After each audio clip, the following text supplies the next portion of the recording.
Well, it looks like the axe is going to fall on the studio that produced Star Wars Outlaws for Ubisoft. They're laying off more staff, and this game was a huge commercial failure for them.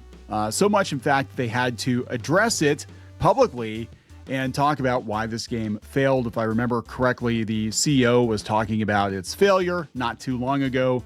So it shouldn't surprise anyone that they're laying off people at Massive. They're also the studio behind the Avatar games, and it's not just Ubisoft is laying off. Actually, Facebook is chasing AI now instead of gaming. They're actually shutting down some of their game studios as well. So it's going to be a pretty dark year, I think, for AAA gaming developers. AAA gaming developers. I think it's going to be a good time for indie developers. I have a lot of reasons to think that, but I think that we are going to see, and I hate to use the term, but we're going to see the right sizing of the video game industry, where we will see more indie titles get more attention, and AAA is going to be backburnered, I think, in a lot of cases. We don't even know if we're getting Grand Theft Auto 6 this year now. Like, who knows what's going on? But I think gamers are getting tired of it, and you don't need to spend $300 million to sell a lot of games, right? In fact, you're better off spending, $10-20 million on, a niche title maybe that takes off, like a Power World or something like that, right? So let's talk about this. This is the end of the bloat of the AAA video game industry, in my opinion. I don't think the rumored $100 price tag for games is going to do them any favors. I think it's actually going to chase more gamers off. And who's going to be able to play these games anyway, right? You're going to have a hard time getting a GPU or RAM with everything else going on. So everybody's kind of going back to old tech. So before we get into it any further, please subscribe for more pop culture news, views, and rants, guys. And if you want more, go out to more.clownfishtv.com for more. So this is coming from Kotaku. Ubisoft follows up requests for employees to lay themselves off by doing it itself, right? So I think it was a month or two ago, Ubisoft was actually asking people to resign, and that is always a precursor to layoffs, obviously. So they're giving you the opportunity to leave on your own terms with your head held high. If not, they're going to make that decision for you. Anytime you're given a choice, if you're given a choice to take a voluntary layoff, you probably want to do it. And I've told people this before, because you're going to get laid off and the terms are not going to be as favorable if you wait for them to do it. So again, this comes from Kotaku. The Assassin's Creed publisher continues a restructuring scheme to keep the cost down. Staff redundancies are anticipated at Ubisoft Stockholm and Massive. Ubisoft has announced 55 employees are expected to lose their jobs, according to IGN. Massive, acquired back in 2008, is the studio behind The Division 2, Avatar: Frontiers of Pandora, which I keep forgetting was a thing, and Star Wars Outlaws. Huge, massive failure for them.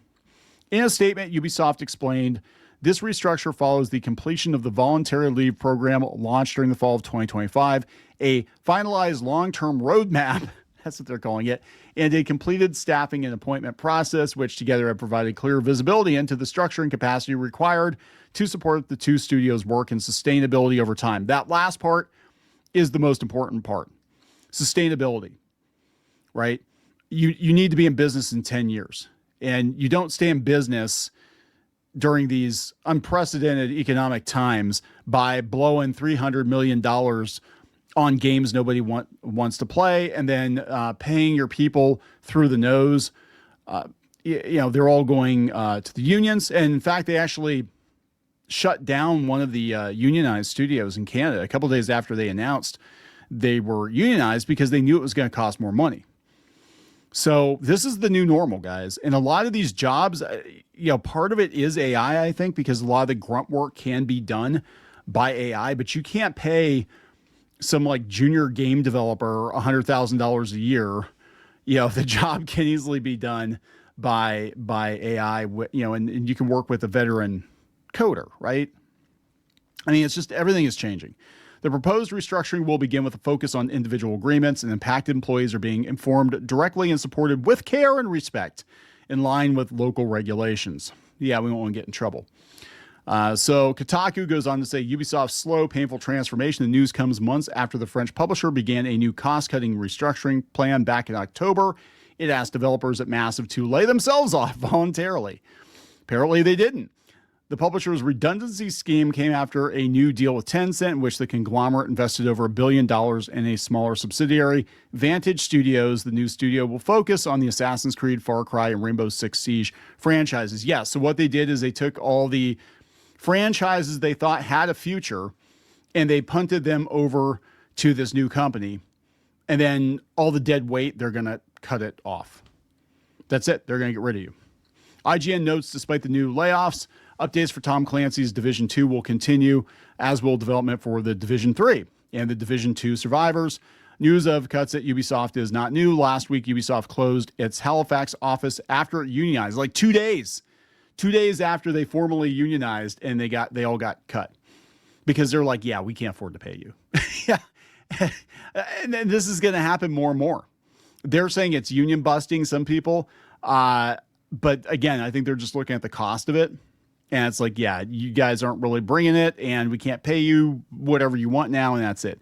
The shuttering of the mobile game developer resulted in the loss of 71 jobs. The publisher claimed the closure was not due to unionization. No, not directly. But again, it comes down to cost. So Insider Gaming it was about 8 months ago, the Ubisoft CEO thinks Star Wars Outlaws failed because the brand was less popular. Yeah, Star Wars is a lot less popular. Thank Disney for that. Thank Kathleen Kennedy. Thank Bob Iger. But this is what he said about it. He said, for Star Wars Outlaws, we didn't reach our sales targets. The game suffered from a number of items. First, it suffered from the fact that it was released at a time when the brand that belonged to, that'd be Star Wars, was in a bit of choppy waters. And the game had a few items that still needed to be polished. Yeah, like it felt unfinished. Yeah, and they were polished and debugged in the early weeks, but it did affect sales volumes. Yeah, there were all kinds of videos about the bugs. And this is one of those things where they pushed this game out the door. It was not ready, but they pushed it out the door because they had to get some revenue on the books that quarter. And they only pushed Assassin's Creed Shadows back because they knew it would do more harm than good if they released it in the piss poor condition it was apparently in. And even when it released, it wasn't the greatest thing ever, and it didn't sell well either. We did heavily improve the game by troubleshooting and debugging, and when it will be released on upcoming consoles such as the Switch 2, it will be the new version of the game.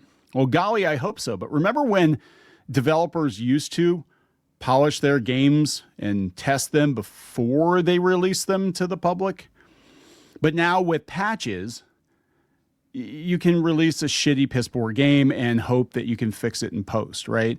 And this mindset has permeated the entire AAA gaming industry.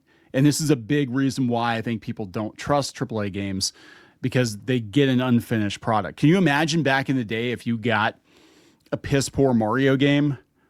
That'd be like, what the hell's up with Mario? Like, you get halfway through level 2 or something and you just keep falling through the floor. I mean, there are bugs in those games, but they really went out of their way to try to squash as many as they could, because once it was on a cartridge, that was it, man. That was the final version of the game. So, now they have the luxury of being able to patch it later. And it was cool at first because stuff that you missed, or if you wanted to add content to the game, you could do it later. But now they just take it for granted. Everybody's going to be online all the time, and you could just, patch it later. So you don't have to really try, right? So they're not the only layoffs in the video game industry today. This is also coming from Kotaku. Deadpool Studio and more closed as Meta chases AI instead of gaming. So now they're pivoting to AI and not gaming. Remember when everybody was gonna open a game studio, Netflix, and I think they laid their people off too. So on January 13th, multiple developers from Twisted Pixel and Sanzaru Games posted online they'd been laid off from the studios. A Meta spokesperson confirmed the layoffs, and Bloomberg's reporting confirming that 3 studios had closed. This is Sanzaru, Asgard's Wrath 2, Twisted Pixel, Deadpool VR, and Armature, Resident Evil 4's VR port, which I think a lot of people had issues with. The company also provided this statement to Kotaku. We said last month that we were shifting some of our investment from metaverse toward wearables. This is part of that effort, and we plan to reinvest the savings to support the growth of wearables this year. Okay, so this is a senior level designer on LinkedIn said, "Welp, as many will soon hear, several Meta game studios were closed today, including Sanzaru. It was an amazing team of powerhouse talent, and I'm really glad to have gotten to know everyone there." Yeah, we're all done. So it is interesting, though, because, again, everybody was chasing gaming and everybody was chasing VR, and that's not the new hotness right now. I think what's going on is they're all getting scared. They're all scared because they're seeing these high-profile failures, these multi-million-dollar, hundreds of millions of dollars invested into games that nobody wants, or at least not to the level, sales level that they need to be, right, to make it sustainable.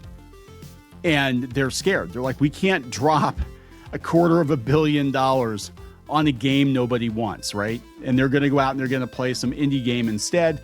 They're going to go play Fortnite instead. And Fortnite's like, what, 12 years old now, whatever? Yeah, that's what they're going to play. They're not going to play this new thing. And they were all looking at, get rich quick schemes with, the live service games and everything. It's over.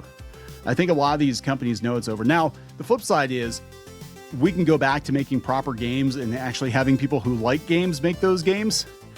They're just going to do them on a much smaller scale, but that's okay, because I think there's been a lot of overkill in gaming. Better graphics doesn't make for a better game. In fact, a lot of these newer games that supposedly have better graphics look worse than the games that were released 10 years ago. So, what's the point? Just go play the old stuff. I'm going to wrap it up. Please subscribe. We'll talk later.